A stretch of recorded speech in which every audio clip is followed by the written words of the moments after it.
We are now recording. Okay, so we're just going to start. I'm going to say this is our interview with Jim Crary, who is running for Secretary of State on the Democratic side. Jim, why don't you tell us a little about yourself and why you want to be Secretary of State? Okay. I'm running for a very specific reason. I want to put on the Secretary of State's website a new tab, and that will allow any registered voter, and you have to be a registered voter, to ask questions of any or all of the candidates that the voter can vote for. I actually ran for Congress in 2016 in Congressional District 2, and then I ran again in 2018, but I didn't get the nomination. But in 2019, we did all kinds of candidate forums where the candidates stand on the stage, and there were 7 of us, and people sit in the audience. People in the audience seldom, if ever, got to ask a question. All the questions were oral. All the answers were oral, and good luck for anybody to try to remember who said what by the time the thing was over. Plus, you get, 60 to 90 seconds, maybe if you're really lucky, you get 2 minutes to answer a question that you probably never heard before, and you're supposed to, give some kind of an answer, and everybody just tries to give some little sound bite that will answer the question. A lot of the candidates will not answer the question asked, and that drives me crazy. They ask a question and the candidate pivots to some canned talking point that doesn't even come close to answering the question asked. So I thought there's got to be a better way. We have the internet. Come on. And it would be so easy to add this tab, and then candidates, instead of dialing for dollars all day because they want to raise money so they can go on the radio and TV and throw mud at their opponent and get somebody to vote against somebody rather than vote for them. I hate the way candidates talk in broad platitudes. I want to cut waste. Hey, sounds great. My first question is, what do you consider to be waste, candidate? And I bet you the candidate will say, well, I got to get in there and figure it out. No, you know what? If you haven't thought about it before you get in there, don't waste my time. Wouldn't it be wonderful if voters actually voted for the candidate that had the best answers to their questions instead of voting for, and you know what, I'm running as a Democrat, but this is a very nonpartisan idea. It doesn't cut right, it doesn't cut left. It really only cuts 2 ways: 1, for better government, and 2, for voter empowerment. Because right now, voters kind of suffer the campaigns that candidates give us. They don't want to answer a direct question, because every time you answer a direct question, you're probably going to alienate half the people. And so candidates don't want to do it. That's why they cut to some canned, talking point. I want candidates to actually tell us what their plans are. I can tell you, when you run, they talk about, oh, I want to restore integrity and I want to do all these broad platitudes. They mean nothing. So this is a way to give power to the voters, and the more voters that use it, the more powerful it becomes. And I can guarantee you that people that are elected right now won't like this thing. But when you file for office, what you're doing is applying for a job. And everybody that I've ever known, and in my own case, when I applied for a job, I had to go through a job interview. And I call this thing an electronic candidate form. What the electronic candidate form does, it conducts a job interview by the voters. The voters are hiring this person to represent them. And so what I understand, you would have sort of like a Reddit AMA on the website. What exactly would be on the website? Okay, what I would do is, if you go to the Secretary of State's website, they've got already they have a tab, voting and elections. And under that tab, I would add a new tab where you click on it, and it might be I don't know what I'd call it, electronic candidate form, or ask a candidate a question, something like that. Then the registered voter would click on that, and they would have to, you'd get, just like when you log into your bank account, you get a text and you have to put in a number, you get that two-step verification. You'd have to do the same thing here. It's simple, it's already being done. So to make sure that it is the voter that's asking the question, because with this thing, I don't want to have any anonymous questions. If I'm going to ask a question, it's going to be Jim Crary from Jackson County. And if I want to be a troll and ask a troll type question, so be it. The candidates do not have to answer the questions. So if I ask a troll like question, candidate might say, hey, I'm not going to answer that question, or they could. And everybody can see the questions and answers, but only a registered voter can ask, and only the candidate can answer. Okay. So, go ahead. So, James, just because we only have a limited amount of time, I'm going to keep moving forward here and ask. Wait, I have just one question. Let me ask a question about this, Aaron. Sorry, just real quick. When would the candidates jump on this page? Would this be open all the time, or would there be would voters be able to just log in, just anytime lob in questions, and candidates would come in at their leisure and answer this stuff, or is that how it works? Okay.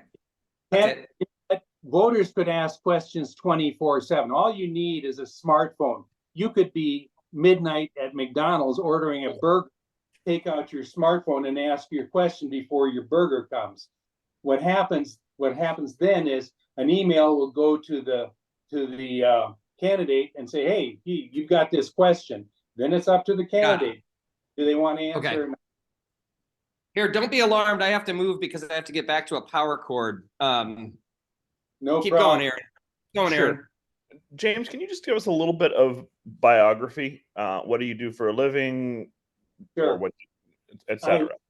I was an attorney for 14 years. I worked for the municipality of Anchorage up in Alaska. And I did insurance defense, I did contracts, I was a prosecutor for a little bit.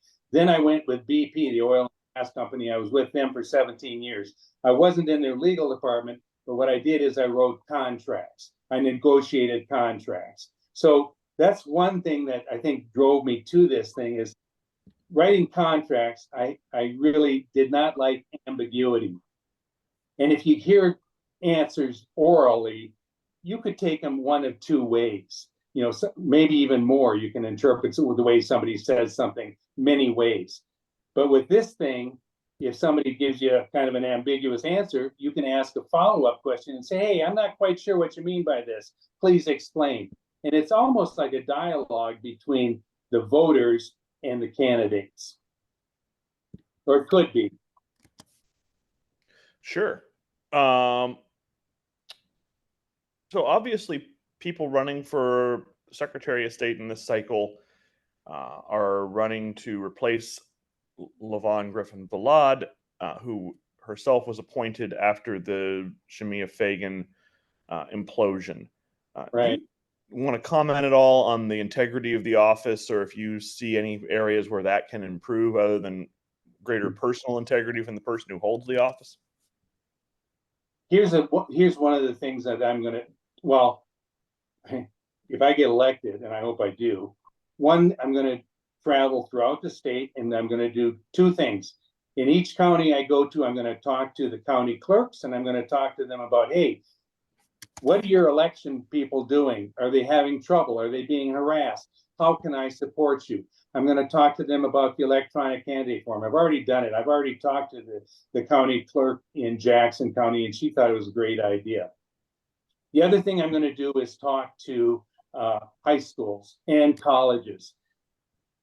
I was in the League of Women Voters in 2014. I was over in Klamath County, and we tried to put together this thing at that time. We just didn't have the money to do a good website. But we went to 2 high schools, and we talked to seniors in these high schools. Those young people were so excited about this idea. This totally fits into a young person's lifestyle.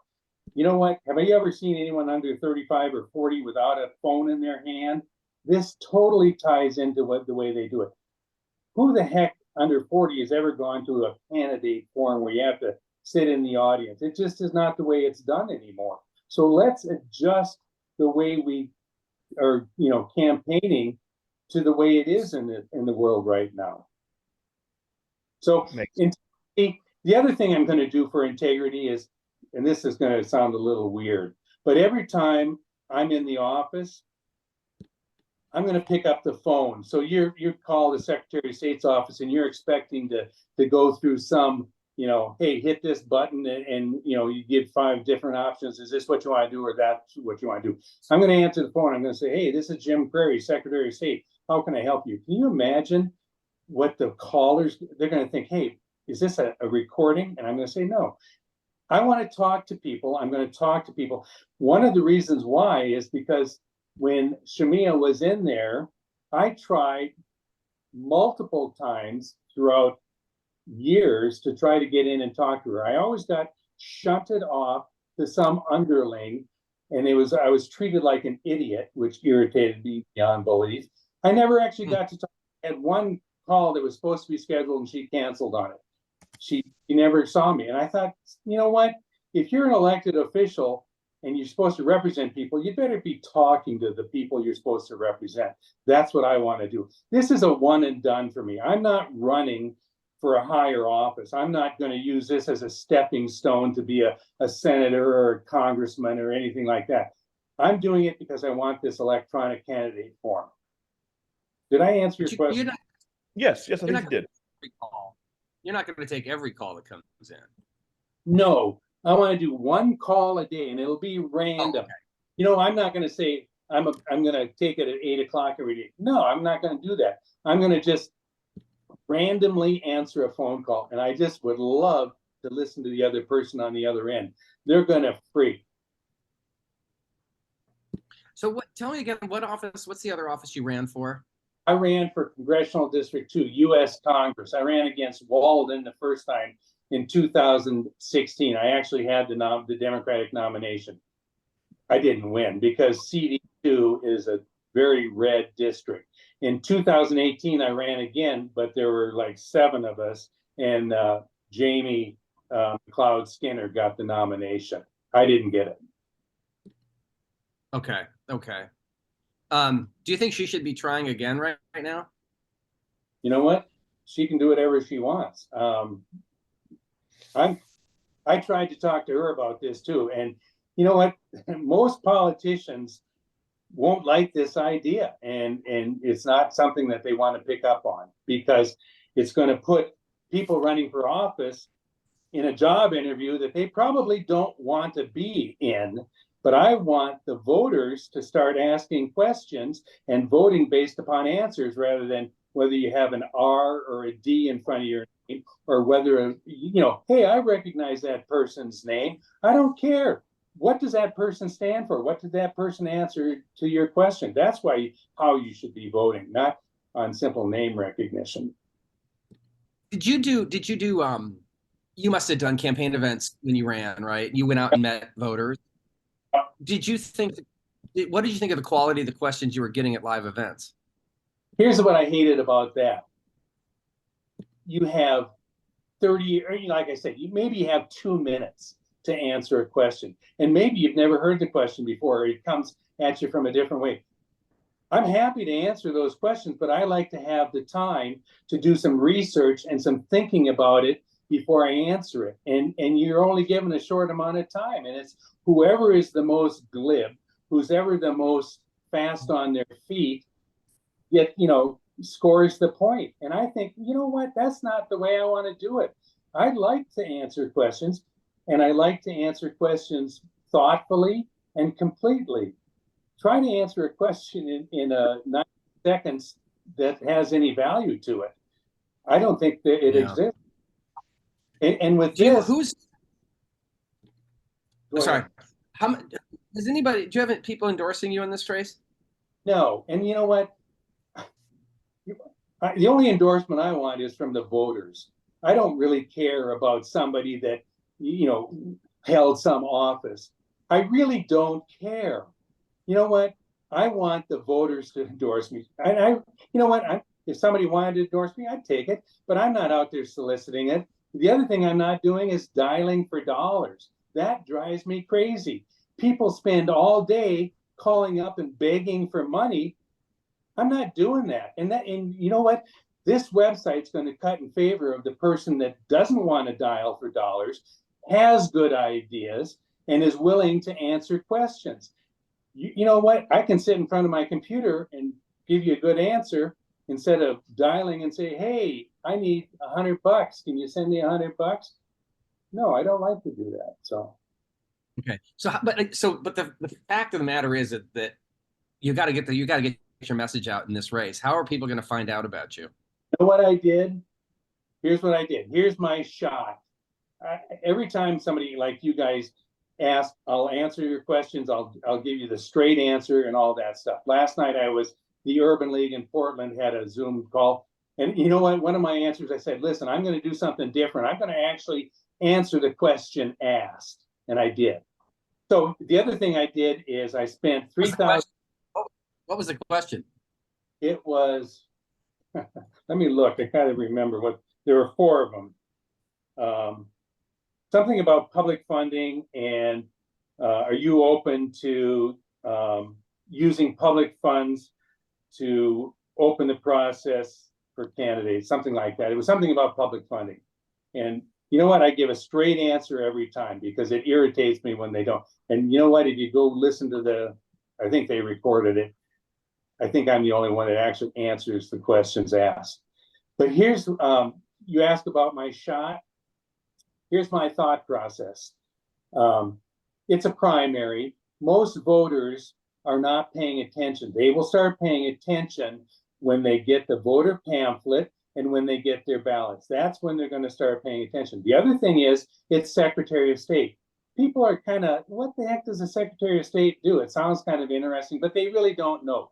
So my hope is that they actually read the voter pamphlet statement. I spent $3,000 and I spent $100 for filing, $3,000 for the voter pamphlet statement, and $15 to make some photocopies of my voter pamphlet statement. My hope is that they actually read my voter pamphlet statement. And what I did, you get 325 words. And I sculpted the heck out of that. I went through it, I bet you 15, 20 times to try to say as much as I could in that 325 words. And that's my hope is voters are going to and say, hey, I like what this guy is saying. I like the idea of being able to ask candidates questions. In answer to your question, that's where I'm putting my time and my effort in addition to answering any questions that people will ask. The other thing I did is I put my phone number in my voter pamphlet statement. So you know what? You have a question, give me a call. You're not going to get some campaign worker. You're going to get me. If it goes to my voicemail, I'll call you back. You know, as a couple of people who've heard a lot of platitudes and seen a lot of people dodge answers, your message kind of resonates. I hope so, because who likes the way campaigns are run now? You throw mud, so trying to get someone to vote against someone rather than vote for you. You talk in broad platitudes. You won't answer a direct question. It drives me nuts. And wouldn't you like to have people tell you what they want to do? And yeah. So it's the job is bigger than what adding a page to the website, which I think is a noble thing. Do you have experience like supervising any bureaucracy, managing people? Because you got to do some of that, right? In this deal. I worked overseas for a BP, and my title was contract supervisor. So I managed, I think, 8 different people. You know what? I'm not going to be doing the audits. There's the Secretary of State's office. Look at how when Shemia Fagan resigned, it didn't fall apart. You know what? There's people in there that are career people that are doing their job, that know their job. And that's, you know what? I come in and I'm not going to be doing the audits. I'm not going to be doing anything other than talking to the heads and saying, hey, let's figure this thing out. Now, on the audit thing, the one thing that I do want to get into is auditing IT stuff. It scares me, the idea that, all these foreign countries and even domestic people want to hack into the government website. So IT audits, I'm going to be doing them very carefully with the eye towards making websites hard as I can, because people want to hack something, but they don't want to hack something that's too hard. So make it a hardened target. That's one of the Excellent. Well, listen, we got a half hour and we're just about at the end here, but Aaron, did you have anything else? No, just a fun question. Yeah. Oh, and then before the fun question though, we need to know your age, and I'm trying to make this more permanent so we don't have to keep asking people their ages. And I was wondering if you'd be willing to tell me your birth date. 71, August 28th, 1952. August 28th, 1952. Correct. I'm August 30th, 1965. Good. Okay, August 28th, 1952. All right, and the fun question is this. We've been asking everybody, if somebody made a movie of your life, who would play you? Whoa. Oh, wow. I know. Can I get a dead guy? Sure. I love Paul Newman. I know Jimmy Stewart. I love Jimmy Stewart. And I'll tell you, I know why? Sure. Because I was in the Army in 72, 73. And anyway, it was a different time. But Jimmy Stewart was this rail thin guy. He was already a famous actor. When World War II broke out, he went in, they wouldn't take him because he was too damn skinny. He had to go back and gain weight before they'd take him. He actually flew bombing missions, like I think 25 over Europe. He stepped up to the plate. And I love that guy because he's the kind of guy that stepped up and he didn't say, hey, put me in special services where I can make movies. He actually did it. He stepped up and he did it. Jimmy Stewart, if I could resurrect him somehow, that's who I'd want. With AI, you probably can. Yeah, probably could. All right. Hey, Jim, this has been a delight. Hey, can I email you? I've got a couple pages on this electronic candidate form, kind of explains a little bit more than I had time here. And the other thing is my voter pamphlet statement, just so you guys get it. Yeah. Thank Hit me. I do that. You got my email, right? Yeah, I got you. Yeah, please. I'll just reply to it. Thank you, guys. Thank you so much. Thank you, Jim. Stay safe.